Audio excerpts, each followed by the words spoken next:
یہ چینل بات کرتا ہے اٹھا کے منہ بشاہوں سے، جہاں کو باخبر کرتا ہے یہ مفلس کی آہوں سے۔ ناظرین گرامی السلام علیکم ورحمۃ اللہ وبرکاتہ۔ آج کی بات خاص بات میں آپ لوگوں کا استقبال ہے۔ ناظرین گرامی میں انصار عزیز ندوی اس وقت دن بھر سے آئی ہوئی کچھ اہم ترین خبروں کی تفصیلات لے کر کے حاضر ہوا ہوں۔ تفصیلات میں جانے سے پہلے میں آپ کو اطلاع کر دوں کہ آج کے دونوں پرائم ٹائم شائع ہو چکے ہیں، جس میں اہم ترین خبروں پر تبصرہ ہوا ہے۔ جن احباب نے نہیں دیکھا جائیں دیکھیں، دوسروں تک پھیلانے کی کوشش کریں، لنک کو شیئر کریں۔ ادارے کی مضبوطی ناظرین گرامی آپ لوگوں کی مضبوطی ہے اور آپ جانتے ہیں کہ آپ کو کرنا کیا ہے۔ آئیے پہلی خبر کی جانب بڑھتے ہیں۔ معاشی بحران کے اندیشے کو دیکھتے ہوئے اب تک ہندوستان کی کئی کمپنیاں ملازمین کی چھنٹنی کر چکی ہیں اور یہ سلسلہ مزید دراز ہوتا جا رہا ہے۔ تازہ ترین خبروں کے مطابق ٹیک سیکٹر میں ہندوستان کی تیسری سب سے بڑی soft where company HCL technologies نے عالمی سطح پر بڑی تعداد میں چھنٹنی کا اعلان کر دیا ہے، یعنی کہ جاب سے نکالے جا رہے ہیں۔ بتایا جاتا ہے کہ ہندوستان اور فلپائن کے علاوہ کچھ دیگر ممالک میں تقریباً 350 ملازمین کو باہر کا راستہ دکھا دیا۔ ناظرین گرامی ادھر جنیوا واقع بین الاقوامی لیبر آرگنائزیشن نے اپنی تازہ رپورٹ میں کہا ہے کہ 2021 میں 5 ارب افراد جدید غلامی کی زندگی گزار رہے ہیں۔ اقوام متحدہ کی ایجنسی کی تازہ رپورٹ جدید غلامی کے عالمی اندازے کے مطابق ان میں سے 208 کروڑ افراد جبراً مزدوری کی زندگی گزارے اور 202 کروڑ جبراً شادی میں پھنس گئے ہیں۔ گزشتہ 5 سالوں میں جدید غلامی میں رہنے والے لوگوں کی تعداد میں کافی اضافہ ہوا۔ 2016 کے عالمی اندازے کے مطابق 2021 میں 1 کروڑ سے زیادہ لوگ جدید غلامی میں ہیں۔ رپورٹ میں یہ بھی کہا گیا کہ خواتین اور بچے تناسبی اعتبار سے غیر محفوظ رہتے ہیں۔ جدید غلامی دنیا کی تقریباً ہر ملک میں ہے اور نسلی، ثقافتی اور مذہبی لائن سے بالاتر ہے۔ نصف سے زیادہ یعنی 52% بندھوا مزدور ہیں اور جبراً شادی میں پھنسے 1/4 لوگ اعلیٰ متوسط آمدنی یا اعلیٰ آمدنی والے ممالک میں پائے جاتے ہیں۔ جبراً مزدوری کے سلسلے میں بیشتر معاملے 86% پرائیویٹ سیکٹر میں پائے جاتے ہیں۔ ناظرین گرامی جموں کشمیر میں fee fixation and regulation committee نے عدالت کی طرف رجوع کرنے والے نجی اسکولوں کی طرف سے خود ہی اسکولی فیس مقرر کرنے کو غیر قانونی قرار دیا ہے۔ FFRC کے چیئرمین جسٹس مظفر حسین عطار کا کہنا ہے کہ عدالت کی طرف رجوع کرنے والے جن اسکولوں نے خود ہی فیس مقرر کی ہے، انہوں نے عدالت عظمیٰ جموں کشمیر اور لداخ ہائی کورٹ کے فیصلوں کی خلاف ورزی کی ہے۔ ناظرین ادھر دہلی کے وزیر اعلیٰ اروند کیجریوال نے گجرات میں منعقدہ انتخابی جلسہ عام سے خطاب کرتے ہوئے کہا ہے کہ عام آدمی پارٹی ریاست کی تمام سیٹوں پر مقابلہ کرنے جا رہی ہے۔ انہوں نے یہ بھی کہا کہ BJP جا رہی ہے اور عام آدمی پارٹی آ رہی ہے۔ انہوں نے یہ بھی کہا کہ گجرات میں بدعنوانی عروج پر ہے اور عام آدمی پارٹی اگر اقتدار میں آئی تو اس پر لگام لگائی جائے گی۔ ناظرین سینٹرل بیورو آف انویسٹیگیشن نے پولیس سب انسپکٹر بھرتی گھوٹالے کے سلسلے میں منگل کی صبح جموں کشمیر سمیت ملک بھر میں 33 مقامات پر چھاپے مارے ہیں۔ CBI ذرائع نے کہا کہ CBI نے منگل کی صبح Jammu Kashmir service selection board کے سابق چیئرمین خالد جہانگیر اور JKSSB کے امتحانات کے کنٹرولر اشوک کمار اور یہ DSP سمیت جموں کشمیر پولیس کے کچھ افسروں اور CRPF کے کچھ افسروں کی رہائش گاہوں پر تلاشی کارروائیاں انجام دی ہیں۔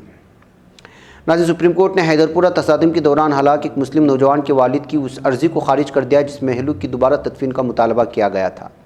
عرضی میں مہلوک کے والد محمد لطیف ماگرے نے کہا تھا کہ انہیں اپنے بیٹی کی لاش قبر سے نکال کر اس کے آخری رسومات ادا کرنے کے لیے سونپی جائے۔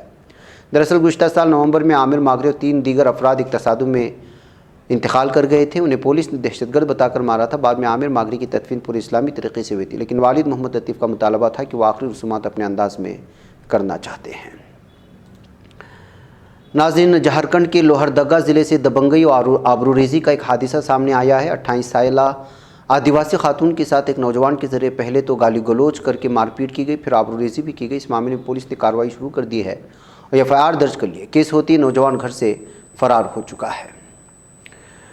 ناظرین گرامی سپریم کورٹ کی ڈویژن بینچ حجاب پر پابندی کے معاملے کو لے کر سماعت کا سلسلہ جاری ہے۔ پیر کو کرناٹک ریاستی سرکار کے ذریعے پاس ایک سرکاری آرڈر GO کے خلاف چیلنج پر سماعت جاری رکھی، جس میں کالج ڈیولپمنٹ کمیٹیوں کو سرکاری کالجوں میں حجاب پر پابندی لگانے کی اجازت دی گئی۔ اس سلسلے میں 23 عرضیاں داخل کی گئی، جن میں سے کچھ عرضیوں سیدھے سپریم کورٹ کے سامنے داخل کی گئی تھی، جبکہ دیگر خاص اجازت کے ذریعے اپیل کی گئی تھی، جو کرناٹک ہائی کورٹ کے فیصلے کو برقرار رکھنے کے فیصلے کے خلاف ہیں۔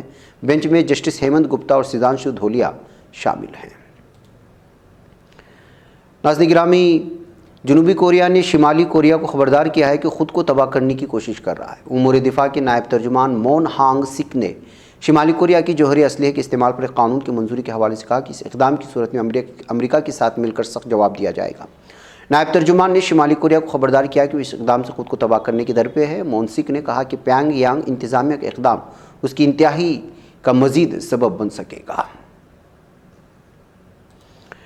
ناظرین، آذربائیجان سے خبر آ رہی ہے کہ صدر الہام علیف نے آرمینیا کی طرف سے سرحد پر پیدا کی گئی اشتعال انگیزی کے موضوع پر مسلح افواج کے کمانڈنگ افسران کے ساتھ اجلاس کیا۔